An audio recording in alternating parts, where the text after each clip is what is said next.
সিরাতে মুস্তাকিম দাওয়াতি কাফেলা এটা same to same দাওয়াতে তাবলিগ।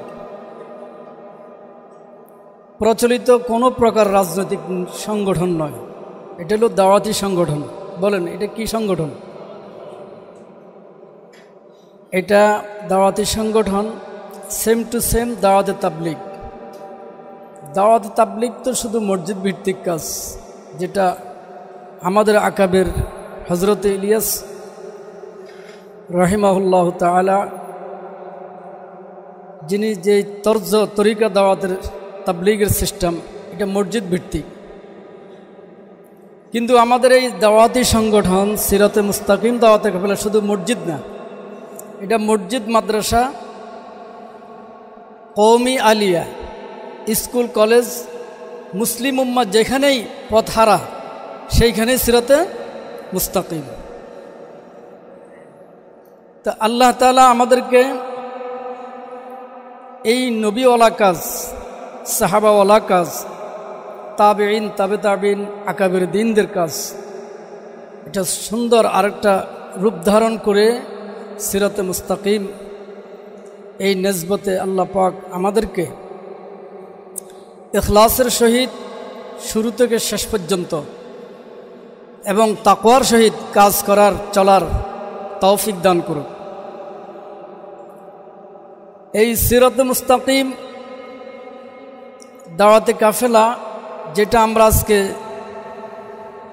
যে তর্জ, যে রূপ ধারণ করে আমাদের সংগঠনের, দাওয়াতি সংগঠনের কার্যক্রম চলের, এটা আমরা আমাদের উৎপত্তি 2003 সালে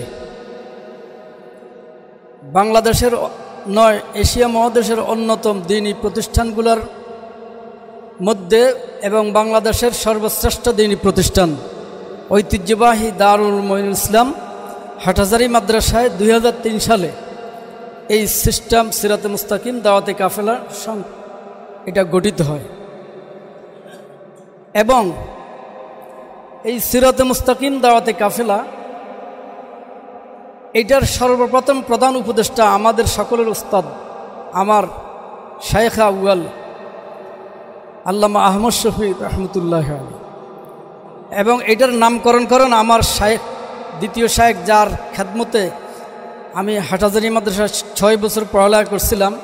এই 6 বছর যার খেদমতে ছিলাম মুফতি আজম, দ্বিতীয় নায়েবে মুফতি সাহেব, মুফতি আহমদুল হক সাহেব রহমতুল্লাহি আলাইহি। এটার নাম নিয়ে যখন উপস্থাপন করি মুহতামিম সাহেব আহমদ শফি রহমতুল্লাহ আলাইহির খেদমতে, আর মুফতি আজম আহমদুল হক সাহেব রহমতুল্লাহ আলাইহির খেদমতে উপস্থাপন করি, ওনারা এই নামটা দেখে একটা মুস্কি হাসি দিচ্ছে। চট্টগ্রামের ভাষা বলতেছে, ওয়া অনুজ জেহানে এত সুন্দর নাম এনে আসছি। তখন মুস্কি হাসি দিয়ে বলতেছে, মাশাআল্লাহ, সুন্দর নাম, আল্লাহ কবুল করে নেক। তবে মুফতি আজম আহমদুল হক সাহেব রহমতুল্লাহ এটার নামকরণ করেন, পছন্দ করেন এবং বলে দিচ্ছে, ওবা ইখলাসের সহিত কাজ করবেন, আল্লাহ পাক দেখবেন দিন বদিন তরক্কির দরজায় পৌঁছাই দেবে।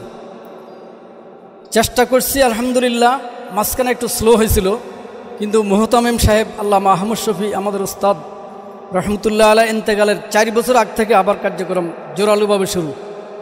হুজুর বলছে কাজ চালিয়ে যান ওবা, আল্লাহ তাআলা একদিন ইখলাসের সহিত এই কাজকে সফলতার দরজায় পৌঁছাইবে।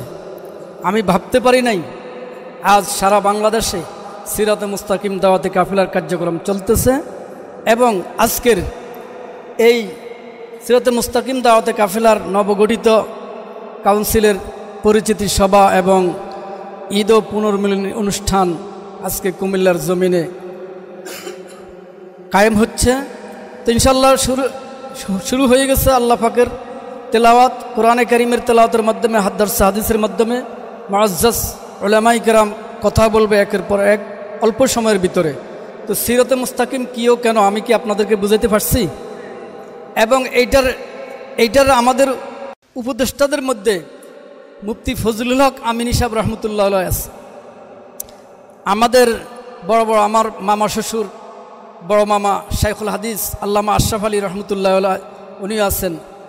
এখন আলহামদুলিল্লাহ এই সিরাতে মুস্তাকিম দাওয়াতে কাফেলার নাইবা আমিরদের মধ্যে ওনার ছোট ভাই মৌলানা হাফিজ আতহার আলী সাহেব দামাত বরকাত আমাদের মাঝে মজুদ আছে, আমাদের মাঝে উপস্থিত আছেন দেশের সর্বশ্রেষ্ঠ ওলামাই কেরাম বর্তমান রানিং রাশেদুল ইসলাম রহমতপুরি সাহেব, তারপরে সৈয়দ আমাদের মহাসচিব সৈয়দ আবদুল্লাহ সাহেব মাওলানা, এরপরে চাঁদপুর জেলা মুজাম্মেল হক আনসারি সাহেব, এইভাবে মাহমুদুল হাসান জেহাদি সাহেব মুআজ্জাজ ওলামাই কেরাম আছে। একের পর এক কথা বলবে। আমাদের সামনে যারা আছেন খুবই গ্রহণযোগ্য দেশবাসা তরুণ ওলামাই কেরাম আপনারা আছেন। তাই আমি আপনাদের খেদমতে আবেদন করব, আজকে থেকে আমরা এই সিরাতে মুস্তাকিমের উপর এসে কার্যক্রম কাগজপত্রের মাধ্যমে করে কার্যক্রম বাস্তবায়ন করে এবং এখলাসের সহিত সর্বপ্রথম হলো দোয়া করা যে আল্লাহ আমাদেরকে সিরাতে মুস্তাকিমের উপর এখলাসের সহিত চালান আর আমাদের সংগঠনটাকে কবুল করেন। তো এখন সামনে কথা হবে, ধীরস্থিরভাবে সবাই অল্প সময়ের মধ্যে কথা বলবেন, দোয়া করবেন, এই বলে আমি আমার কথা শেষ করছি। ওমা তৌফিক ইল্লা বিল্লাহ।